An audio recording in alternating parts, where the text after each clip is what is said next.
Hello, my friends. Welcome back. Quick word before we start. This channel just passed 13,000 subscribers. 13,000 of you. I read every comment you leave, and I want you to know, you're the reason these stories keep coming. Thank you.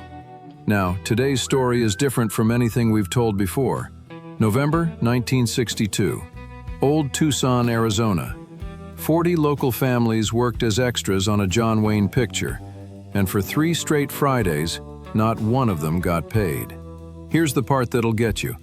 The company that owed them the money belonged to John Wayne, his own company, and he had no idea. Then one Friday afternoon, a tired ranch hand said 11 quiet words to him in passing, and those words kept the biggest star in the world awake all night. What sat outside Wayne's trailer the next morning, nobody on that set ever forgot. Oh, and one small reminder before we ride in. For our viewers who love the old days, the real nostalgia, the way America used to feel, my friend Henry's channel is linked at the top of the description. Watch this story first, then go pay him a visit.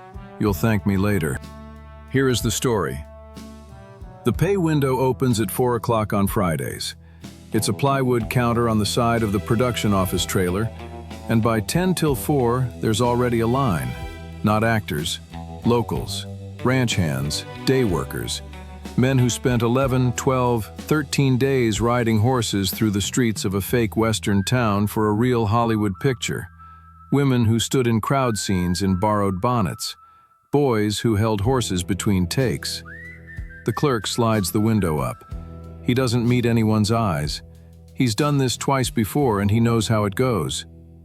No checks for local hires this week. They're still processing out of Los Angeles. Should be next Friday. Nobody yells. That's the thing about men who work outdoor jobs their whole lives. They don't yell at a window. They stand there a second, do the arithmetic of another week in their heads, and walk away with their hats on straight. It is the 3rd Friday in a row. At the back of the line, a man named Rafe Delgado doesn't even make it to the window. He hears it from 10 feet away, stands still for a moment, then turns and walks toward the parking lot, past the trucks, past the lights, past the big painted sign that says the name of the picture. McLintock. Real quick, drop your state in the comments. I love seeing where all of you are watching from. Here's what makes this story different from every other story we've told. The company making McLintock wasn't some faceless studio. It was Batjac Productions, John Wayne's own company. His money, his name on the letterhead. And the producer running the whole show was Michael Wayne, 28 years old, John Wayne's eldest son, his first big picture as a producer, and his father had handed him the whole $4 million machine and said in effect, "Show me." So in November of 1962, old Tucson was crawling with Waynes, the father starring, the son producing, Maureen O'Hara trading punches with Duke in front of the cameras.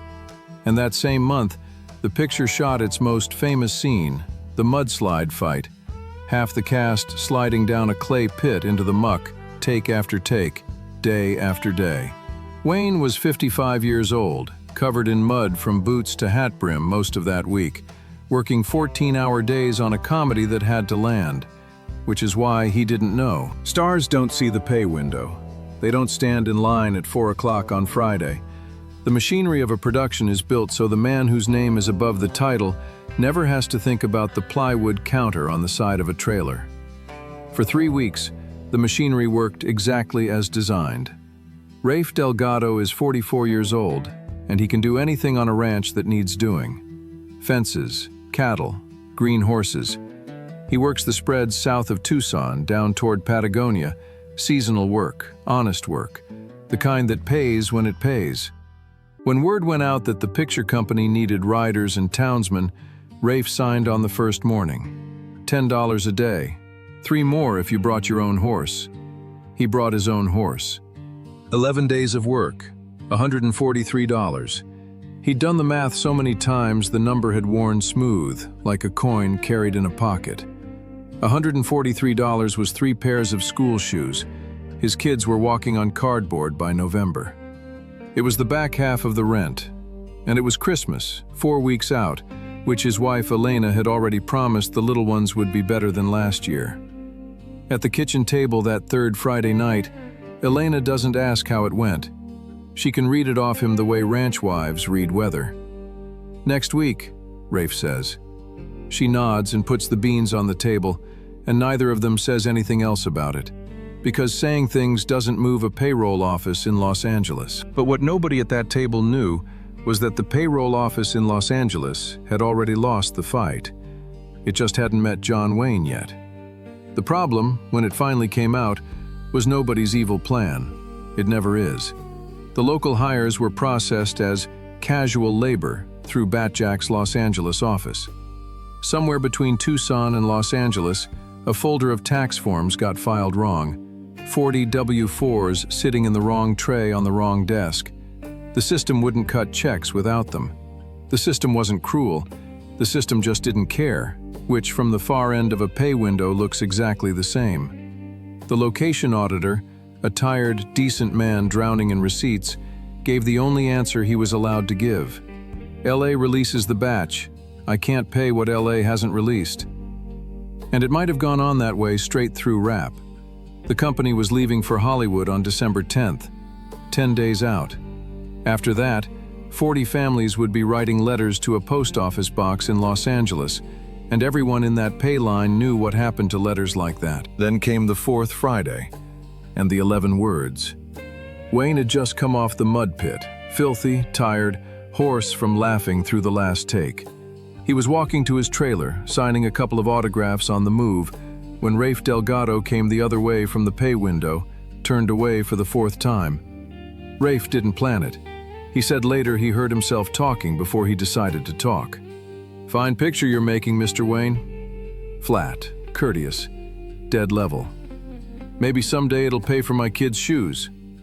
And he touched his hat and kept walking. Wayne half caught it, nodded the way famous men nod at sentences they hear 100 times a day, kept moving.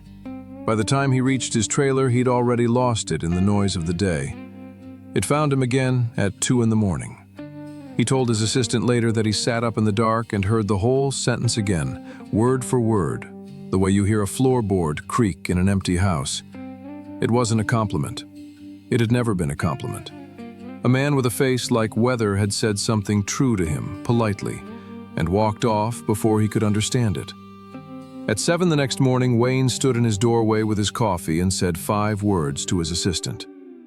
Find out what he meant. By noon, the answer was sitting on Wayne's table, and it was worse than the sentence. 40 families, 3 missed paydays, a folder of forms in the wrong tray in Los Angeles, and a company, his company, with his name inside it, packing to leave town in 10 days. Wayne read the list of names twice. Then he put on his hat and walked across the lot to the production office. Not the pay window, the office. His son's office. Michael Wayne was behind a desk buried in call sheets and cost reports, doing the job of a man twice his age and mostly doing it well. He started explaining before his father sat down. It was LA's holdup. It was the tax forms. The batch would clear on the 15th. Policy was policy. And whose name is on this picture, Mike? Michael stopped. Batjac. And whose name is that? The office got very quiet. Somewhere outside, a wrangler was calling horses.